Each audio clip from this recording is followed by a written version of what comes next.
Bonjour, bienvenue sur Ping, podcast sur le leadership conscient, où on essaie de mettre le care au centre. Et aujourd'hui, j'ai l'immense plaisir de recevoir Xavier Piéchazic. Je ne sais pas pourquoi j'ai du mal à le dire, c'est quand même fou. C'est Piéchazic. Piéchazic. Grégory Pouy. Grégory Pouy, enchanté. Enchanté. Vous êtes président du directoire de RTE. D'abord, peut-être la première question qui est très simple et logique, c'est est-ce que vous pourriez nous parler de RTE? Qu'est-ce que c'est que cette entreprise? Quelle taille, nombre de salariés, chiffre d'affaires, et qu'est-ce que ça fait concrètement? L'émission, alors on est 10 000 salariés, 10 000. Chiffre d'affaires entre 5 et 6 milliards d'euros. Ça a 3 grandes missions. La première, c'est souvent pour ça qu'on est connu.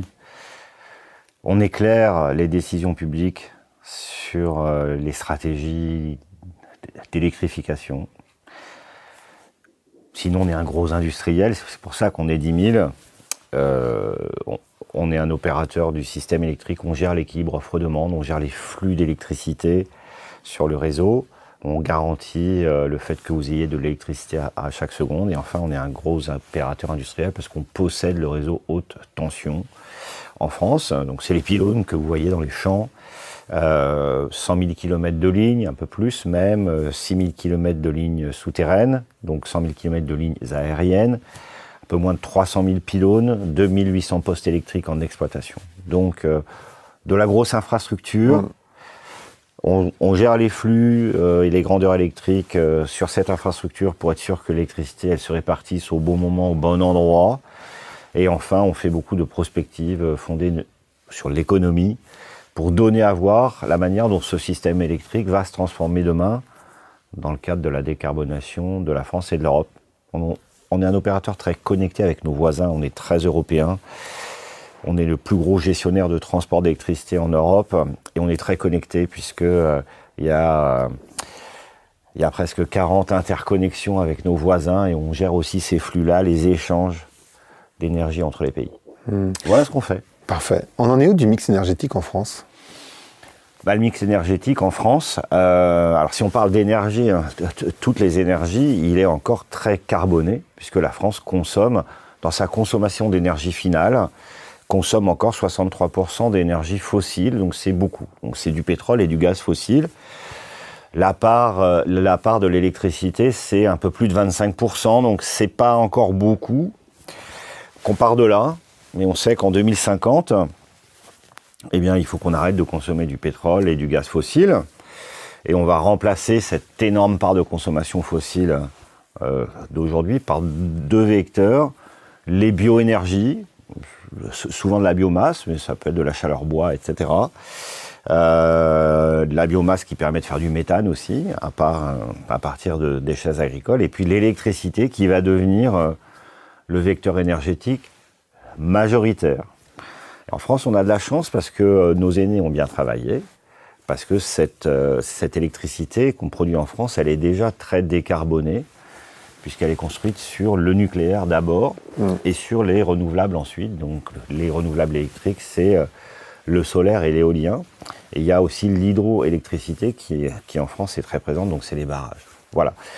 Donc on part quand même d'une situation en France où l'électricité, qui représente que 25% aujourd'hui, va grandir pour être majoritaire demain, de l'ordre de 60% probablement. Après, donc on verra ce qui se passe d'ici 2050. Et puis, notre enjeu, c'est que cette électricité, il faut qu'elle reste très décarbonée. Aujourd'hui, elle est à 93% décarbonée. On a encore des centrales à gaz en France. On a quasiment plus de charbon. Et il faut que ce système de production, il grossisse, il grandisse, parce qu'on va consommer plus, donc il faut produire plus, et il faut qu'il reste décarboné. Donc il faut faire l'effort qu'il faut sur le nucléaire, mais aussi sur les énergies renouvelables solaires et sur l'éolien.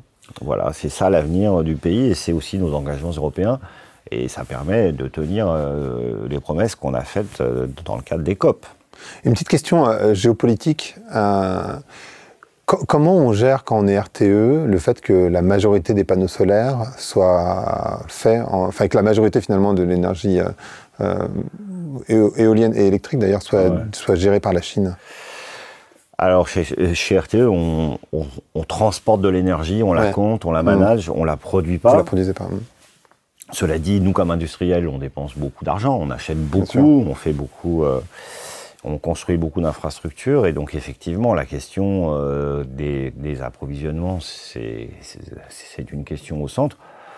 Bon, moi, je suis comme tous, c'est-à-dire que moi, j'aspire à une industrie relocalisée en Europe. Alors, c'est valable pour les panneaux solaires, parce que l'industrie du silicium est plutôt partie en Chine.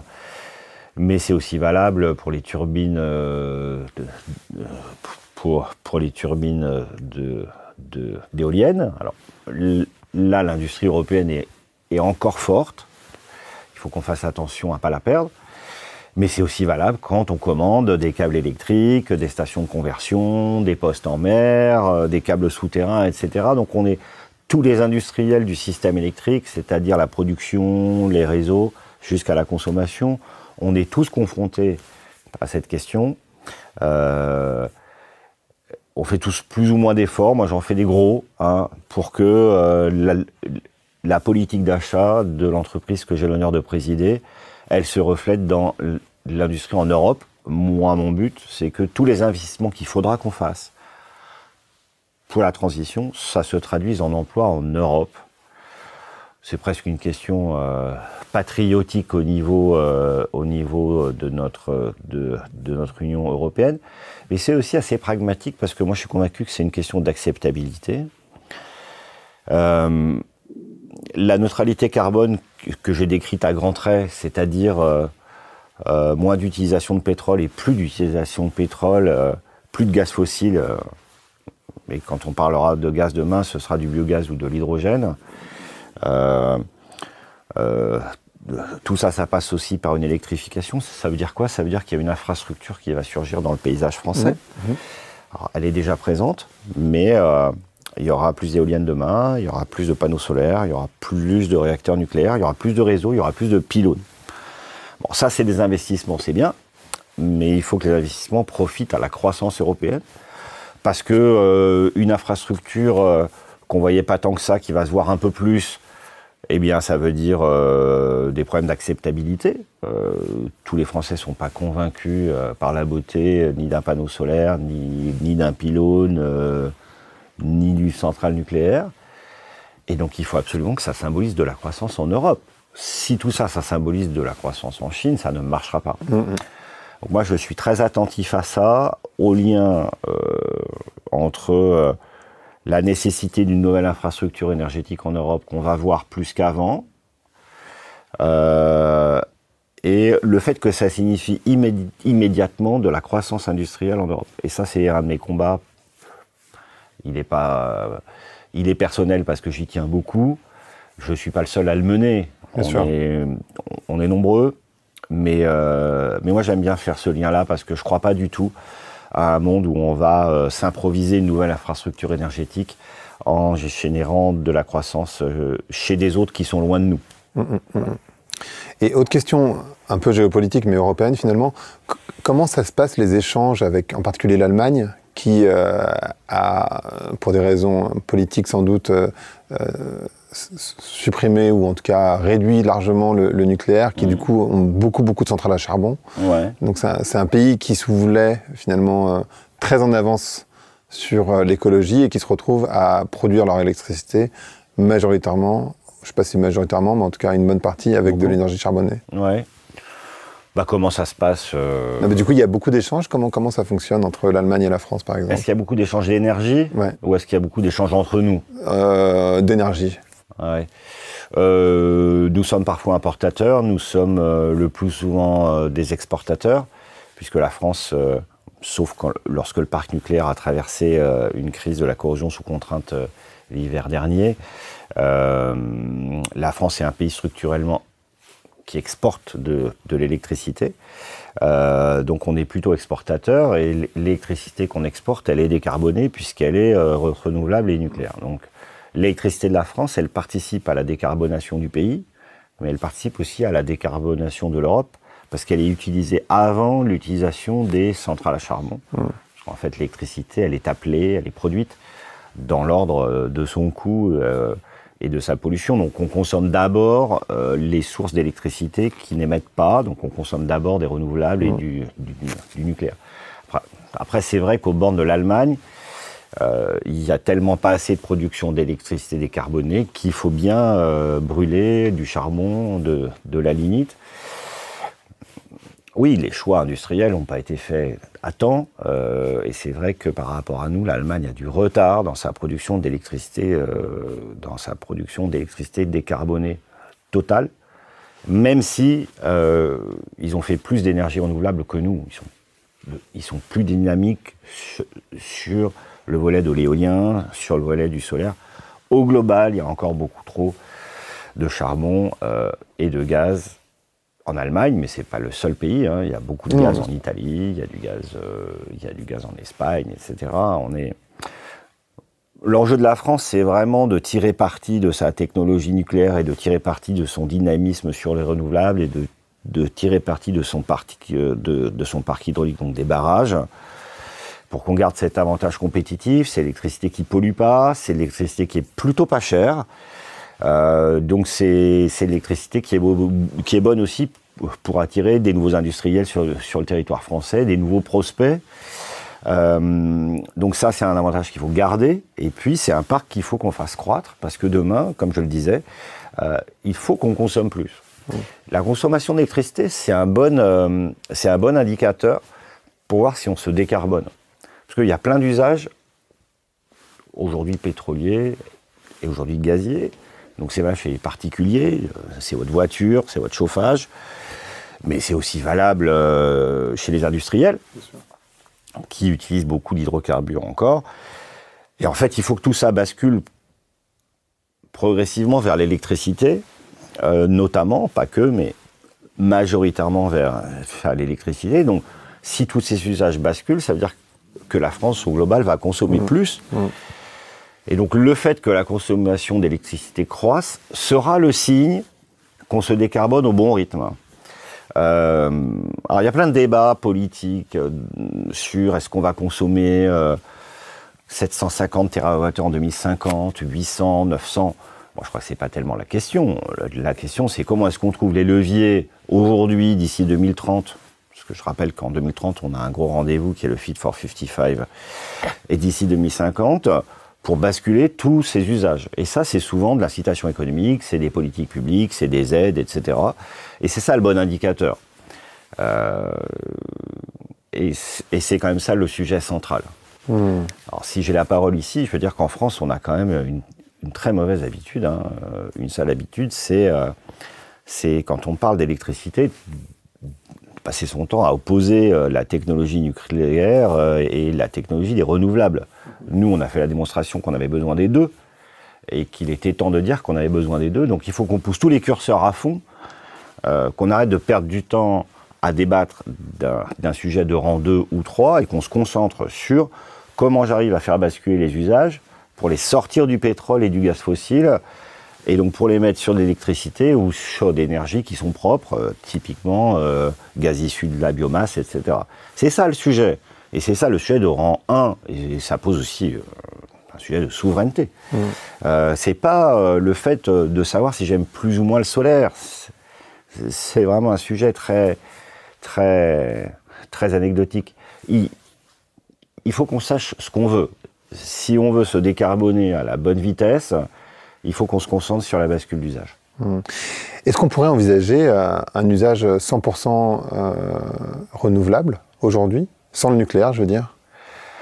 Alors, nous, on a fait des rapports là-dessus, notamment avec l'Agence internationale de l'énergie. On a vu que c'était pas impossible, mais ça nécessite le déploiement de technologies qui sont pas encore matures, notamment sur les flexibilités, c'est-à-dire comment est-ce qu'on gère la variabilité de production et donc l'intermittence. Les pics de consommation. On peut utiliser les mots qu'on veut.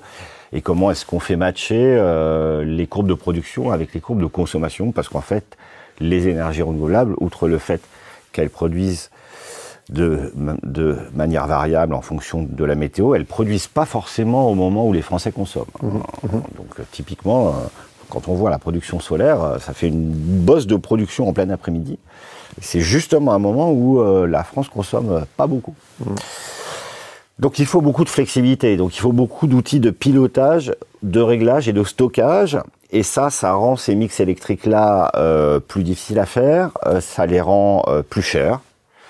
Et puis ça nécessite de développer des technologies qui aujourd'hui existent sur le papier, mais qui existent à peine au stade de POC. On ne sait pas encore faire marcher une centrale à gaz à l'hydrogène. Il y a des démonstrateurs qui existent dans le monde, mais pas à la même puissance qu'une centrale à gaz fossile qui marche au méthane aujourd'hui. Donc il y a encore du chemin. Voilà, mais de toute façon, ce n'est pas le chemin qu'a pris la France. La France a son appareil nucléaire qui existe et qui va durer quand même relativement longtemps. Et puis l'exécutif a pris la décision de relancer un programme nucléaire de 3e génération. Donc posons-nous la question de comment est-ce qu'on va gérer ce système électrique avec du nucléaire pour très longtemps et des renouvelables qu'il faut aussi en masse. Et puis concentrons-nous sur la manière dont on sort du pétrole de manière opérationnelle et ce que ça veut dire pour les industriels, pour les petites entreprises, pour les ETI, mais aussi pour les ménages. Est-ce que, je vais parler de nouvelles sources d'énergie, ou en tout cas de la recherche, vous avez parlé d'hydrogène, moi j'entends beaucoup, c'est relatif, mais parler d'énergie de fusion. Est-ce que vous pouvez nous en parler un petit peu? Est-ce qu'on doit espérer... L'énergie de fusion, vous parlez de la fusion nucléaire? Je parle de l'inverse de l'énergie nucléaire, c'est-à-dire qu'en fait l'énergie nucléaire c'est fission, hein, si je ne me trompe pas, et les recherches en ce moment c'est sur la fusion. Oui, alors à l'échéance 2050, personne ne parie sur une rupture technologique au sein du monde du nucléaire. C'est trop près 2050. En fait 2050 c'est demain matin, c'est dans presque 25 ans.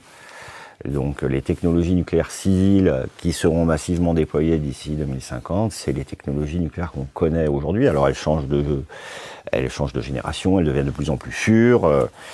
Il n'y a aucune discussion là-dessus. Mais c'est quand même difficile de faire le pari de rupture technologique massive d'ici 2050 parce que c'est quand même demain matin. Tout ça c'est de la grosse infrastructure, c'est des très gros investissements. Ça reste à la limite de la recherche et développement et d'une maîtrise d'ouvrage normale. D'une certaine manière, on n'a plus le temps. Si on s'était engagé à faire la neutralité carbone en 2100, on pourrait peut-être dire autre chose. Mais enfin, 2050, c'est vraiment demain matin. Il y a une forme... c'est une forme de sprint. Il faut courir un marathon à la vitesse d'un sprint. Voilà. Donc, on fait avec les briques technologiques qu'on a, qui sont déjà mûres, qui sont déjà éprouvées, ou qui sont quasi mûres, et dont on a, sur lesquelles on est rassuré sur notre capacité collective à les déployer en vraie grandeur d'ici 2050. Donc ça veut dire que c'est des technologies qu'on connaît déjà et qui marchent quand même. Ok, très bien. Quand vous parlez avec des patrons de grandes structures, enfin j'imagine que vous le faites de manière assez régulière. Oui, ça m'arrive souvent. Quels conseils vous leur donneriez sur la manière dont ils doivent gérer leur énergie? Est-ce que même ils ont des... Parce qu'ils peuvent s'équiper quand même en panneaux solaires, ils peuvent s'équiper sans doute pas en éolienne, j'imagine, ça dépend des groupes, ça dépend de la taille du groupe bien sûr, mais...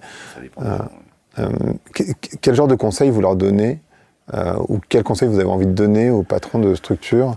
Ça peut être des PME, des ETI ou des grandes structures, sur la manière de gérer leur énergie. C'est une question très compliquée parce qu'en fait, la manière dont vous consommez votre énergie, elle dépend de votre process économique, de votre process industriel. Et bien évidemment, on ne donne pas les mêmes conseils à une boîte qui fait du conseil qui fait du conseil et qui a des dépenses tertiaires, et donc une entreprise qui produit de l'acier. Évidemment. Voilà. Donc je ne peux pas répondre à cette question de manière générique. Simplement, les très grandes entreprises très énergivores, je vais prendre la métallurgie par exemple. Mittal. Mittal, mais aussi voilà, quand on produit de l'aluminium. C'est quand même des industriels qui historiquement ont un énorme poste budgétaire sur l'énergie. Donc c'est des gens qui ont déjà optimisé beaucoup leurs achats d'énergie et leurs process. pour consommer le moins possible, parce qu'en fait, c'est un poste économique absolument considérable.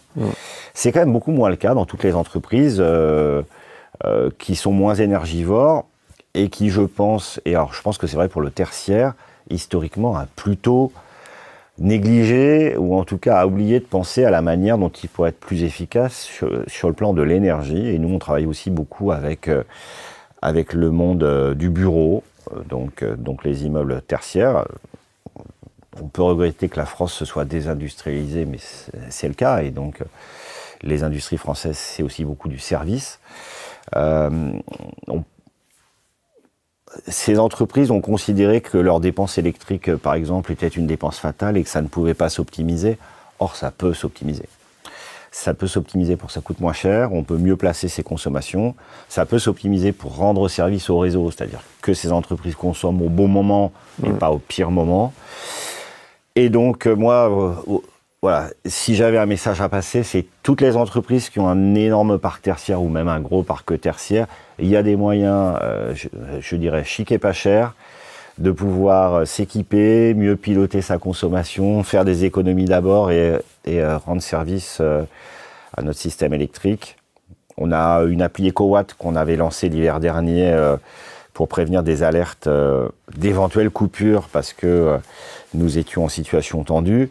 On l'a par exemple, on l'a complétée, elle est enrichie par une indication des heures décarbonées. Donc, il y a des applis, il y a des API qui peuvent être connectées sur votre bâtiment, qui vous permet de mieux piloter votre bâtiment et qui vous indique les heures auxquelles votre bâtiment peut consommer de l'électricité, qui à ce moment-là donc est produite avec 0 carbone et en plus qui est produite en France, ce qui est quand même de bonne qualité.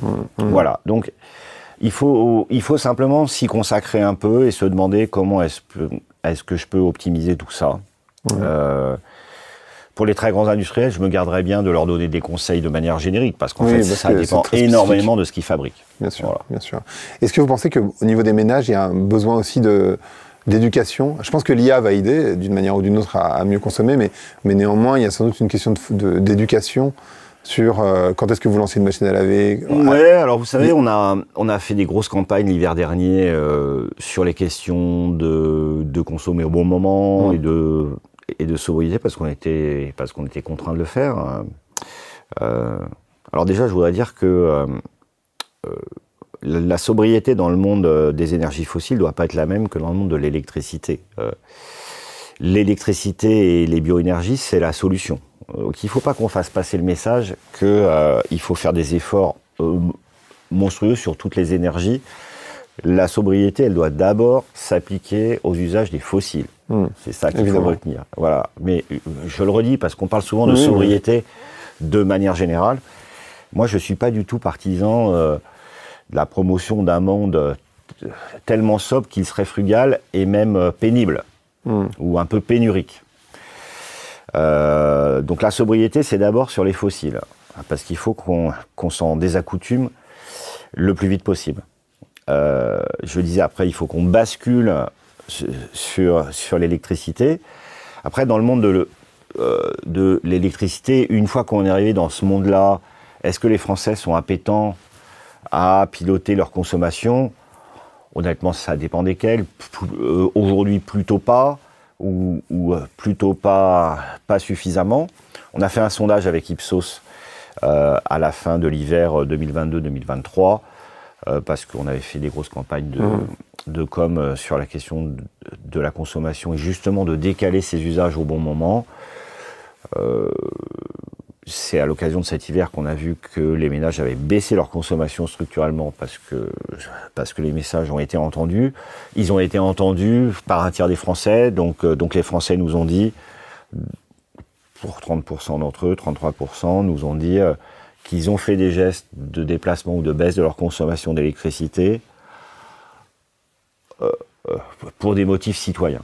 C'est parce qu'ils avaient entendu les messages. Bon, mais il y a aussi plus de 80% d'entre eux, et l'un n'exclut pas l'autre, qui ont fait des gestes de baisse de consommation d'énergie parce qu'à ce moment-là, le pétrole était devenu cher. Vous vous souvenez du prix à la pompe, du prix du gaz qui a considérablement augmenté, l'électricité commençait elle aussi à être un peu plus chère.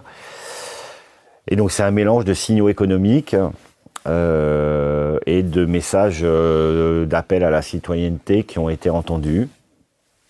On sait dégager des ordres de grandeur. Après, c'est de la sociologie fine qu'il faut faire ménage par ménage pour aller enquêter sur quels usages ont été déplacés et lesquels ont été conservés.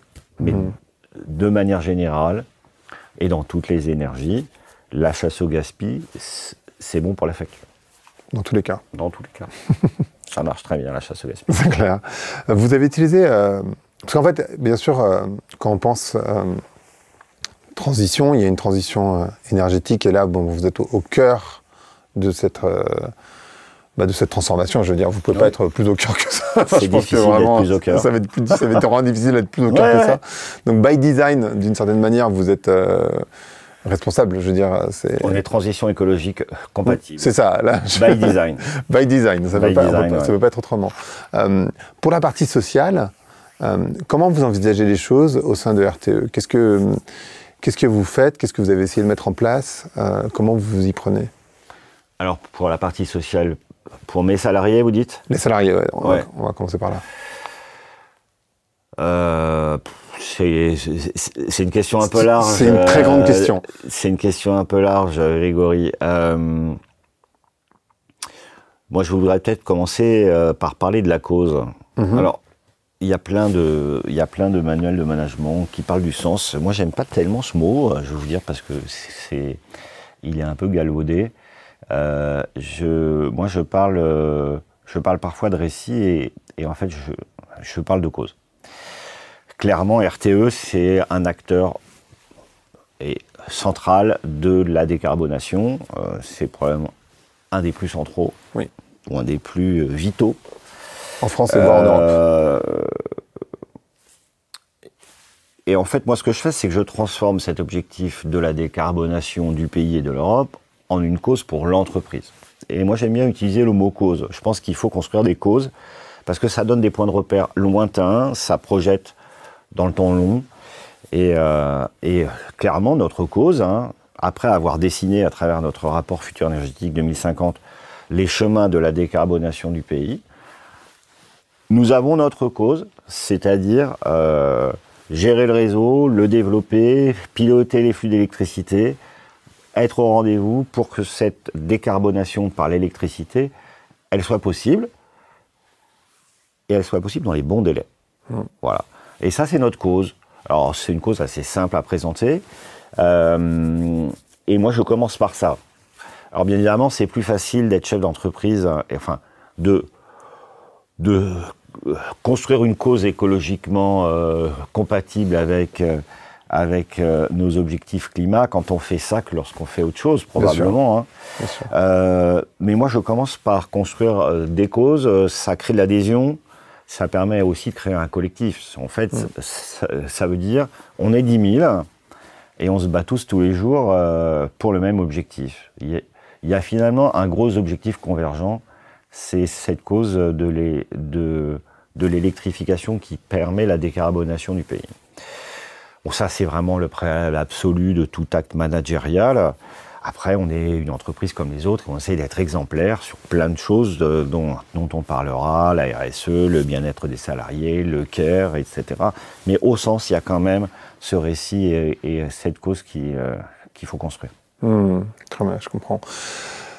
Quand vous parliez de RSE, en fait, encore une fois, by design, vous avez le E, bon, c'est évident. Un peu, oui, un peu, par mais définition. on est un industriel comme un autre aussi. Donc oui, parce que vous construisez des infrastructures. Bien sûr. Et comment vous faites du coup pour réduire votre empreinte sur les infrastructures que vous construisez vous-même? Enfin, que vous construisez pour votre business finalement. C'est une vraie problématique parce que, je le disais, la société française décarbonée est une société qui est plus électrifiée. Et une société plus électrifiée, c'est une société avec plus de pylônes et plus de postes électriques. Ça, c'est pas magique et c'est évident. On ne peut pas concevoir une France électrifiée avec moins de réseaux, ça n'existe pas. Voilà. A fortiori quand on fait beaucoup d'énergie renouvelable, parce que plus il y a d'énergie renouvelable, décentralisé avec des petites unités de production, plus il y a de réseau, parce qu'il faut extraire cette électricité et la redistribuer ailleurs. Donc c'est vrai qu'en tendance, notre infrastructure, elle va grandir. Alors nous, on travaille sur l'empreinte unitaire, c'est-à-dire que quand on construit un pylône, il faut faire attention à ses fondations, mais un pylône, ça se pose, c'est pas quelque chose qui artificialise beaucoup. Un poste électrique, c'est une grosse installation industrielle, donc on travaille déjà à se dispenser de phytosanitaires, c'est la base. On conçoit des postes électriques qui n'artificialisent pas ou qui artificialisent un minimum. On se pose des questions aussi, on se préoccupe de la maintenance, parce qu'un geste de maintenance, ça peut être un camion 4x4 qui arrive dans une zone naturelle, et donc ça peut créer des dommages. On a changé notre politique végétation, c'est-à-dire il ne faut pas que les arbres poussent sous les lignes, sinon ça crée des arcs électriques, et donc ça coupe le courant. Voilà, c'est très simple. Donc il faut couper les arbres sous les lignes électriques. Mais on les coupe comment? Est-ce qu'on les coupe au printemps ou pas? Est-ce qu'on girobroie, ou est-ce qu'on va juste sélectionner les arbres qu'il faut couper et on laisse la nature foisonner? Bon, nous, donc, on prend le principe de dire qu'on est le moins intrusif possible, donc on arrête le girobroyage au printemps, même dans des zones, je dirais, à biodiversité banale, d'ici 2028. Donc on fait beaucoup d'actions pour limiter l'empreinte en termes d'artificialisation, mais aussi pour limiter l'impact de l'entretien d'une telle infrastructure dans le temps, parce que ça aussi, ça peut avoir un impact sur la biodiversité. C'est vrai avec les oiseaux, par exemple, où on pose des balises sur nos lignes électriques pour qu'ils voient les lignes et qu'ils ne se prennent pas dedans. Voilà. On fait beaucoup de choses comme ça. Mais c'est vrai que si on somme le nombre de postes électriques de demain, et si on compare à celui d'aujourd'hui, demain il y en aura plus. Voilà. Par définition. Voilà. Mais on peut aussi travailler à des matériaux qui, eux, lorsqu'ils sont construits, émettent le moins de carbone possible. Donc on s'occupe de tout ça. La seule chose qu'on ne peut pas gérer, c'est est-ce que le réseau sera plus petit demain? La réponse est non, il sera plus grand. Qu'est-ce que vous pensez de... J'avais entendu des personnes parler de ça, et je suis curieux d'avoir votre avis. Le réseau électrique en France, lié aux centrales nucléaires, il est très centralisé. Donc il y a des grosses usines de production, on va dire, d'énergie qui vont ensuite rayonner dans l'intégralité de la France. Et dans des zones plutôt sur le continent africain, où ils font des petites stations de création d'énergie pour les personnes qui sont autour. Est-ce que ça, c'est des choses qui sont envisageables en France, ou est-ce que ça n'a aucun sens de l'envisager comme ça? Je ne dis pas que ça n'a aucun sens, mais simplement la France est un pays développé, déjà maillé, avec un gros réseau structurant. Et plus vous mettez en commun des unités de production, moins c'est cher globalement. Voilà. Donc les systèmes très décentralisés, ils sont en coût complet pour la collectivité lorsque vous additionnez la production, les flexibilités, le stockage, les batteries, le réseau, ils sont globalement plus chers. En France, on part d'une situation où on a déjà un très bon réseau. Donc en fait, décider de basculer dans un monde hyper décentralisé et presque autarcique par endroits, c'est à coup sûr une facture plus élevée pour la collectivité demain. Alors, c'est peut-être pas nous qui la paierons, c'est peut-être nos enfants, mais simplement, on fait quand même très attention à ça. Il faut que la transition écologique, ce soit payable, donc ce soit accessible par la société française, par l'économie française, et par les entreprises françaises et par les ménages français. Donc nous, on privilégie toujours ce qui est moins cher pour la collectivité, prise dans son grand tout. Très bien. Vous, par définition aussi, by design, vous allez être en croissance économique. Oui. Enfin, je veux dire... On est en croissance économique, on est en croissance en nombre de salariés. Voilà, on est en croissance tout court. Voilà, et jusqu'à 2050, vous serez en croissance, et sans doute après. C'est probable. Parce qu'il n'y a aucune chance que ça soit autrement. Enfin, après, ou alors ça serait un mauvais signe. Ce serait mauvais signe. De décarbonation. Ouais. Mais de manière plus générale, alors pas forcément pour RTE, parce que ça n'a pas vraiment, encore une fois, de sens, puisque la croissance implique la décarbonation, ou la décarbonation implique votre croissance, c'est plus dans ce sens-là d'ailleurs. C'est quoi votre rapport à la croissance purement économique aujourd'hui en France, des entreprises de manière générale. Pas spécifiquement de la vôtre, parce qu'effectivement, encore une fois...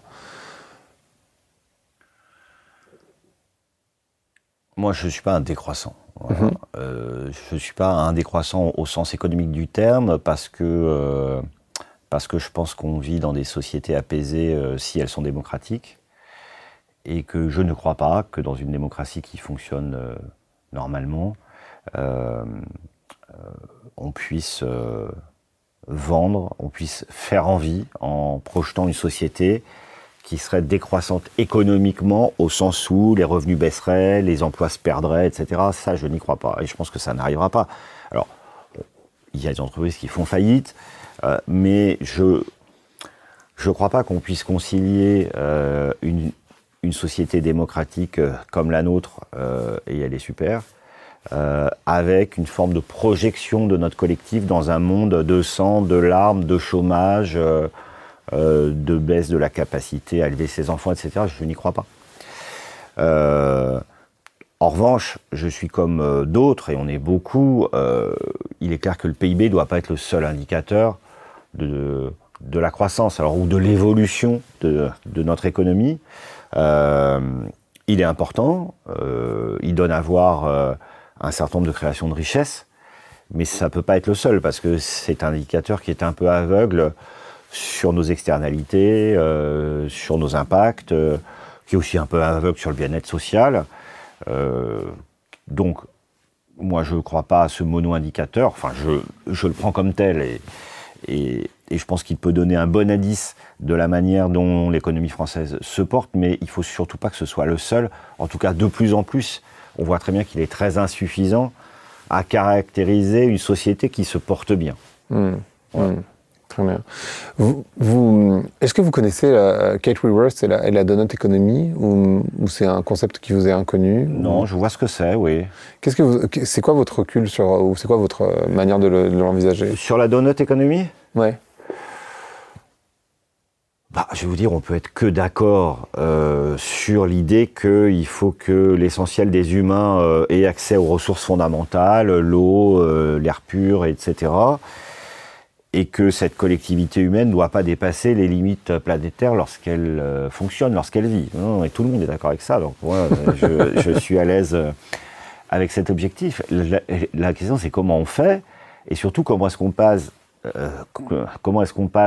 de l'état A, qui est notre état aujourd'hui, à cet état B. Si l'idée, c'est de dire, écoutez, il faut que ce soit du sang et des larmes, et je le redis, je n'y crois pas tellement, pour passer de ce stade A à B, que moi je trouve souhaitable et sympathique, ce donut. Mais moi, ce qui m'intéresse, c'est le comment, c'est les chemins, en fait. Je crois qu'il peut vraiment y avoir une concorde européenne, même mondiale, sur le fait qu'on souhaiterait que tous les humains aient accès aux ressources fondamentales, et qu'il ne faudrait pas qu'on dépasse les limites planétaires. Mais je suis aussi un pragmatique. Donc moi, à mon point et à mon niveau, c'est d'essayer de dessiner des chemins pour qu'on change nos modes de production d'énergie, nos modes de consommation, pour aller dans cette direction-là. Mais la donut economy, c'est presque un paradigme, plus qu'un objectif à un moment donné. Voilà. Je veux pas que... il ne faut pas que ça pousse trop à la naïveté. Vraiment, notre enjeu de fonctionnement collectif mondial et en Europe, c'est d'essayer de faire muter nos économies pour rester dans une forme de bien-être, qu'il faut d'ailleurs caractériser, et c'est pas si simple. Ça veut dire quoi, le bien-être? Et en fait, on en est loin de cette donut économie au plan mondial aujourd'hui. En Europe, on n'est plus au centre. L'essentiel de nos concitoyens, on leur fournit de quoi vivre, je dirais, basiquement. En revanche, il y a beaucoup trop de pauvreté. Et puis surtout, en Europe, alors moins que les autres continents, mais on écrase aussi les limites planétaires trop tôt chaque année. Et ça, c'est un sujet, mais c'est un sujet de transition énergétique, d'exploitation des matières premières, de recyclage, d'accès à l'eau, de retraitement de l'eau. Donc ça se traite, mais moi je préfère le traiter secteur par secteur parce que ça donne à voir des chemins et ça rend le chemin crédible. Dire qu'on va passer spontanément du stade A au stade B sans expliquer comment, oui, on en a tous envie, mais enfin c'est un peu court. Est-ce que vous trouvez que c'est plus difficile d'être un leader aujourd'hui dans un monde qu'on décrit comme VUCA, donc très, très incertain finalement, ou pas? Non, vous trouvez que c'est pas plus compliqué? Moi je trouve pas. Je trouve pas du tout en fait. Je trouve pas du tout parce que moi j'ai une vision du leadership qui est pas nécessairement dépendante de ces espèces de contexte. D'ailleurs on met des mots dessus, mais je sais pas si ça décrit vraiment une forme de réalité sociologique scientifiquement étudiée. Moi je trouve pas que ce soit plus dur. Dans cette expression VUCA, il y a des questions donc d'incertitude, de vulnérabilité. De vulnérabilité. Le C, c'est la complexité. Exactement. On a l'impression que ça décrit un monde dans lequel on n'a plus de points de repère, en fait. Et moi, je crois qu'être manager, c'est donner des points de repère d'abord, et je pense que c'est possible. Et je pense même que c'est facile. Ce n'est pas si compliqué que ça. Chez RTE, nos points de repère, notamment, c'est notre cause. Mais après, il y a d'autres points de repère organisationnels, managériaux, etc. Et je pense que donner des points de repère, c'est un effort intellectuel. Il faut le concevoir, il faut l'expliquer, il faut être pédagogue, il faut le porter personnellement, il faut aussi être exposé physiquement. Mais je ne crois pas que ce soit plus dur.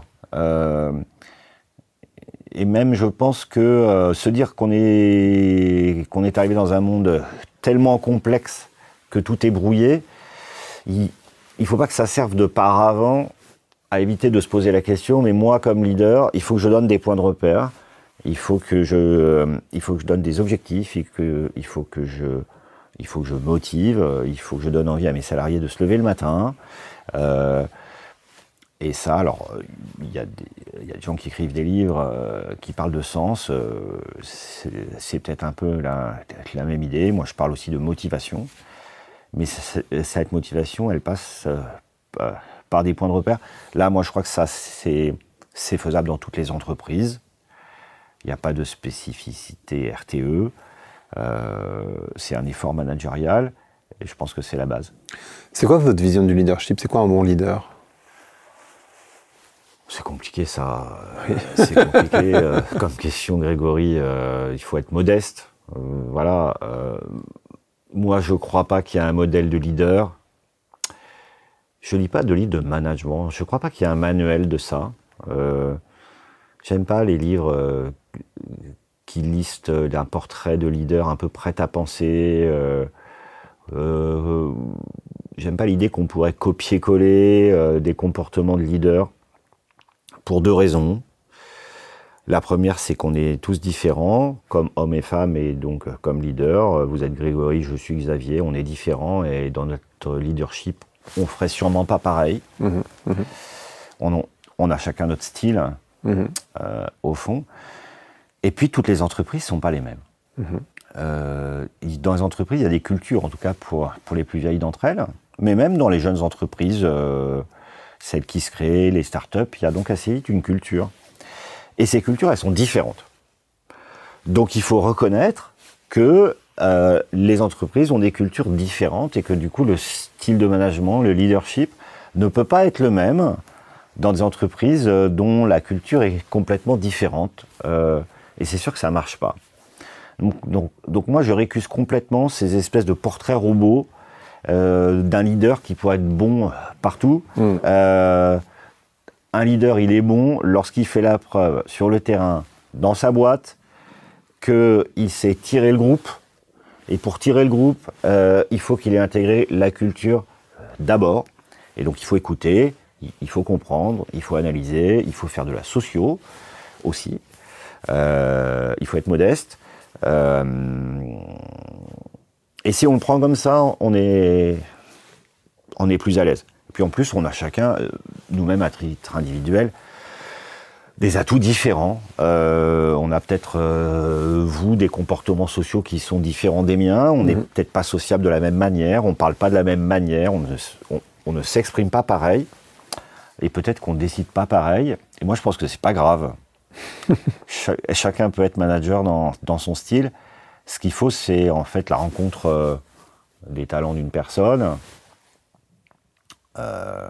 ou des soft skills d'un individu avec la culture d'une organisation. En France, une entreprise, ça s'appelle une société. Alors c'est marrant parce qu'en anglais, les termes sont différents. Mais en français, c'est le même. C'est une société. Mais en fait, moi, je pense que ça reflète assez bien qu'une entreprise, c'est une société, c'est une petite société. Et donc, il faut la comprendre, il faut l'aimer. On peut la modifier, hein. Mais je pense que pour être un bon leader, il faut commencer par ça. Une société, elle fait société, d'une certaine manière. Oui, oui, absolument. C'est une société. On a parlé un tout petit peu de Care. Vous avez 10 000 employés et comme vous faites de l'installation, comment vous assurez, donc dans le Care, il y a 4 dimensions, physique, psychique, sociale, environnementale. L'environnemental, bon, on en a un petit peu parlé, puis encore une fois, par design, c'est la raison d'être de votre entreprise. Oui, mais on n'a pas parlé de notre bilan carbone, de nos mobilités, de nos voitures, mais on est impliqué dans tout ça, je dirais, comme les autres. On essaye de faire mieux que les autres pour être exemplaire, mais on fait ça, ouais. Sur le côté physique, comment vous assurez que les salariés ne se blessent pas, ceux qui sont sur le terrain, j'entends? Bah, en fait, lorsqu'on a du personnel d'intervention et du personnel ouvrier qualifié, on ne peut jamais le garantir à 100%. Donc, il y a... c'est toujours un motif d'insatisfaction parce que, en fait... c'est toujours trop. Voilà. En fait, même un petit accident est toujours... toujours de trop. Ça passe... alors pour le coup, ça passe par de la culture, ça passe par du réflexe, ça passe par du process, ça passe par des contrats. Et nous, on fait feu de tout bois et on essaie de jouer sur tous ces leviers-là. Donc il y a des leviers d'apprentissage qui peuvent finir par être culturels, ça passe par des réflexes professionnels, donc ça passe par le geste. Ça passe par des process qui doivent être bien organisés avec des points d'arrêt, de la surveillance, du check et du contre-check. Ça passe aussi par des contrats parce que les contrats, ça responsabilise. Hein. Nous, on fait travailler énormément d'entreprises qui bossent pour nous, mais il y a une forme de contractualisation à passer avec nos propres salariés. C'est-à-dire, je te fais confiance pour ne pas te mettre en risque. Voilà. Donc, on joue sur tous ces éléments-là. Donc ça, c'est pour le physique. Et après, vous avez posé la question du bien-être. Enfin, psychique, social, ouais. En fait, non. Alors, moi, comme manager, j'essaye d'être, j'espère que je le suis, bienveillant au sens premier du terme. C'est-à-dire, je veille à ce que tu ailles bien. Et du coup, redire que bienveillance, ça veut dire je veille à ce que tu ailles bien, ça permet de ne pas mélanger bienveillance et complaisance. Parce que, à force de parler de cette bienveillance souhaitée, on finit par être dans des mondes où on ne sait plus très bien si c'est de la complaisance, si c'est de la permissivité ou pas. Donc moi, je fais vraiment une distinction assez franche entre les deux. Donc pour moi, la bienveillance, c'est que je veille à ce que tu ailles bien, et c'est pas la complaisance. Moi, je crois pas que je sois un manager complaisant.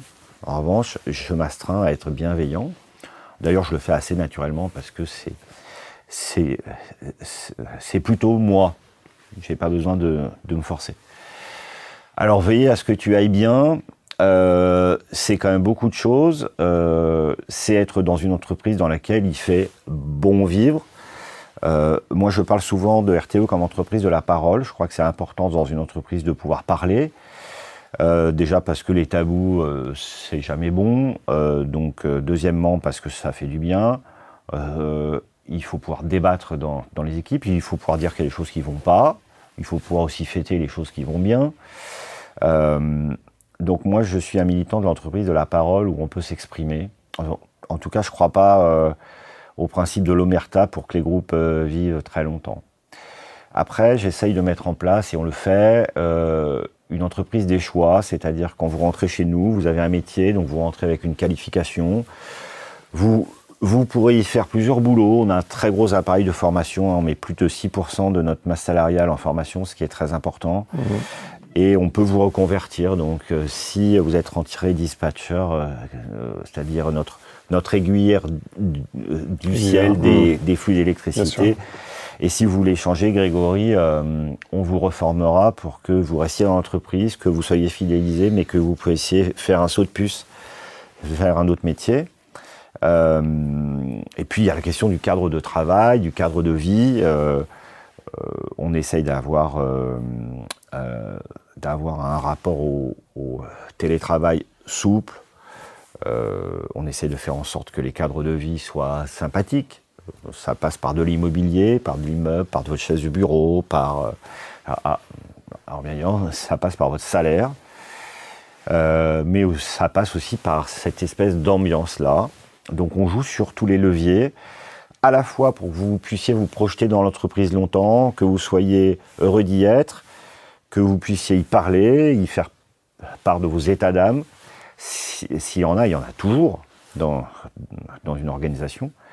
Et aussi qu'on vous offre ce cadre de travail-là. C'est mon caractère de le faire spontanément, mais c'est aussi mon intérêt.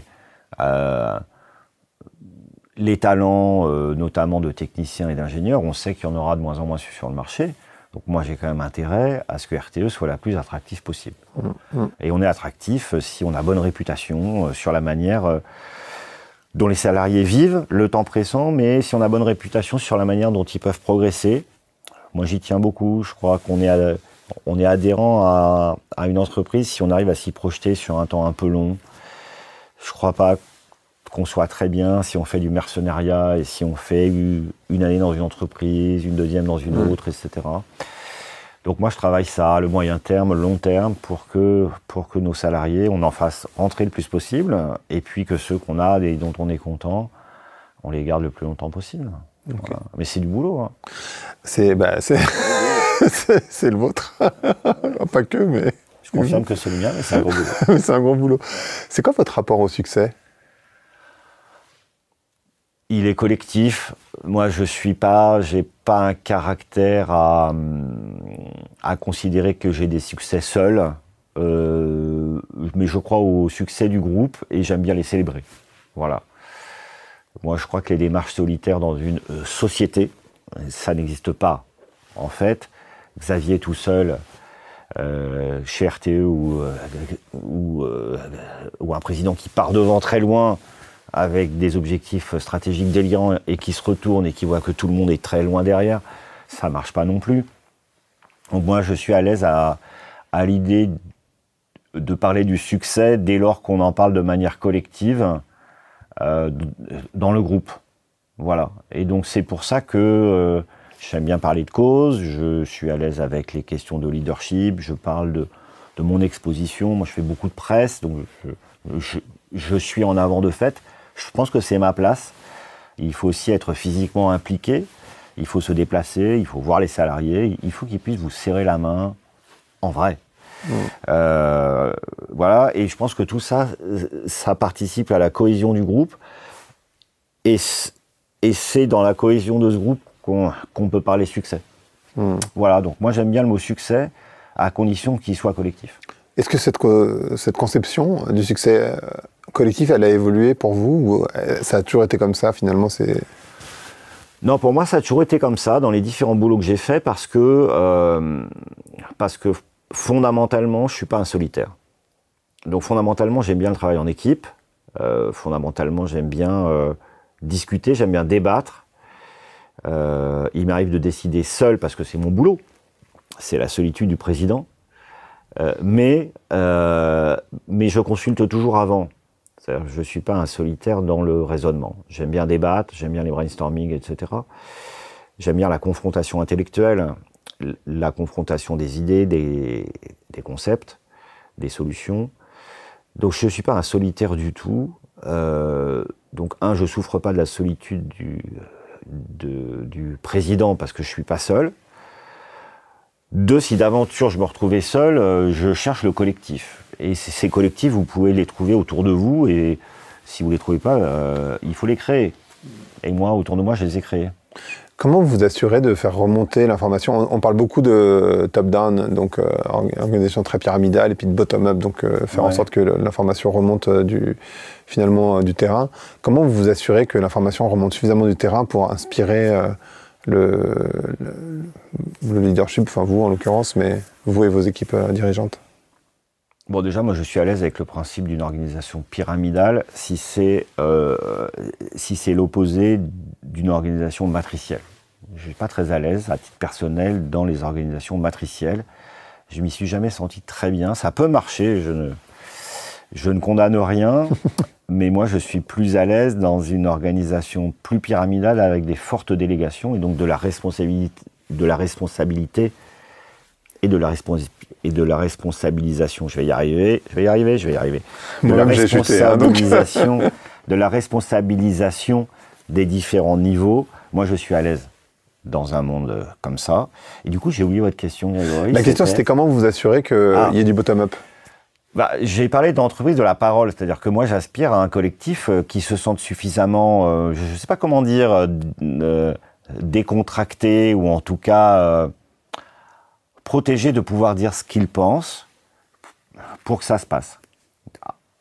Après, je ne suis pas naïf. Je sais que les différents niveaux hiérarchiques, ils ont tendance à filtrer l'information et que ce qui me remonte via une forme de voie hiérarchique est nécessairement trié, filtré, etc. Donc je le sais, je suis lucide là-dessus, je le complète en me déplaçant beaucoup. Moi, j'ai beaucoup voir les salariés, très souvent. Et c'est des grands moments d'écoute et de débat. Moi, ce que j'adore avec eux, c'est le ping-pong. C'est-à-dire qu'ils peuvent me poser toutes les questions qu'ils veulent, y compris les plus désagréables, surtout les plus désagréables, parce que c'est les plus intéressants. C'est ça. Ouais, bien sûr. Ils peuvent me poser toutes les questions qu'ils veulent. Moi, je leur réponds de manière franche et directe. Je demande à ce qu'on ne prépare pas, parce que je veux de la spontanéité. Et ces rencontres avec les salariés, j'en fais beaucoup. Et pour moi, c'est un bon moyen complémentaire de prendre le pouls, c'est-à-dire qu'en fait, ça permet de sentir l'ambiance, sentir l'esprit des équipes, est-ce qu'elles sont bien dans leur pompe ou mal, est-ce qu'elles ont des problèmes ou pas. Donc là, moi je trouve que le principe de l'organisation pyramidale hiérarchique, c'est le principe le plus efficace, dès lors que le pouvoir est bien délégué, dès lors que les managers sont des bons managers et qui sont mis à la bonne place, ce qui est quand même très dur à faire. Et dès lors qu'effectivement, il y a une forme de flux d'informations qui ne soit pas trop filtré. Et si on estime qu'il est un peu filtré, on cherche des moyens complémentaires de pouvoir accéder à ça. On le complète. Typiquement, chez nous, il y a un baromètre social. Donc, on pose une tripotée de questions à tous nos salariés tous les ans. Il y a d'autres enquêtes. On a répondu à l'enquête Best Place to Work. D'ailleurs, on a été élu Best Place to Work, sur comment les salariés aimaient finalement être salariés chez nous. Donc ce baromètre social, moi tous les ans, il me donne plein d'indicateurs sur, je dirais, le moral des troupes. Est-ce qu'ils sont bien, est-ce qu'ils sont pas bien, pourquoi ils sont là, de quoi ils ont envie, est-ce qu'ils sont contents de l'organisation, est-ce qu'ils sont contents de leur propre manager, est-ce qu'ils sont contents de leur rémunération, de leur outil de travail, est-ce qu'ils se sentent travailler en sécurité, est-ce qu'ils ont un sentiment de QVT haut ou bas. Donc je m'appuie sur l'organisation, mais je le complète par des outils de type l'interaction directe spontanée et aussi par des enquêtes comme ça qui sont, elles, très très carrées. Quand vous dites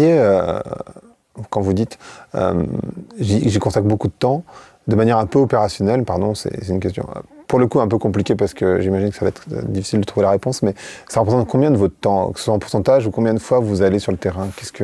Alors sur le terrain, c'est assez simple. J'essaye, je m'étais fixé une fois tous les 10 jours. C'est assez difficile à tenir, honnêtement. Il y a des fois où ça saute, mais idéalement, j'aimerais y aller toutes les semaines, mais c'est dans un emploi du temps, c'est quand même très très compliqué. Donc je consacre du temps à ça, mais je consacre beaucoup de temps à présider des réunions où on parle de management. Oui, bien sûr. des choses terre à terre qu'on négocie tous les ans, les salaires, les primes, les bonus, etc. Mais aussi de la manière dont on recrute, de la marque employeur, de la manière dont on change un certain nombre de process pour que la vie soit plus agréable. Donc moi, je me sens très impliqué et je suis très impliqué là-dedans. C'est difficile de départir une part de mon temps parce que moi, j'ai toujours en tête le fait que il faut que l'entreprise RTE soit attirante pour le plus de monde possible. Et presque, je dirais, s'il y avait un seul critère à avoir en tête sur la manière dont on existe en matière de réputation, dont on est reconnu comme compétent, comme technique, s'il y avait un seul critère, c'est le critère de l'embauche, en fait. Moi, je regarde le nombre de CV qu'on reçoit lorsqu'on ouvre un poste. Et je suis les stats. Et ça, je trouve que c'est un très bon critère, parce que ça en dit beaucoup sur la réputation que vous avez, ça en dit beaucoup sur les métiers que vous proposez, donc ça en dit beaucoup sur la qualification des métiers que vous exercez, ça peut en dire sur le type de personnes que vous attirez du coup, et quelle est la nature de leur formation, est-ce qu'ils ont déjà travaillé ou pas, etc. Moi, je trouve qu'étudier finement les gens qui sont candidats chez vous, c'est un bon miroir de la manière dont vous arrivez à piloter votre entreprise pour la part RH, en gros. Et donc, c'est un indicateur que vous observez en CODIR? C'est un indicateur que vous allez demander en CODIR de manière régulière? Ouais.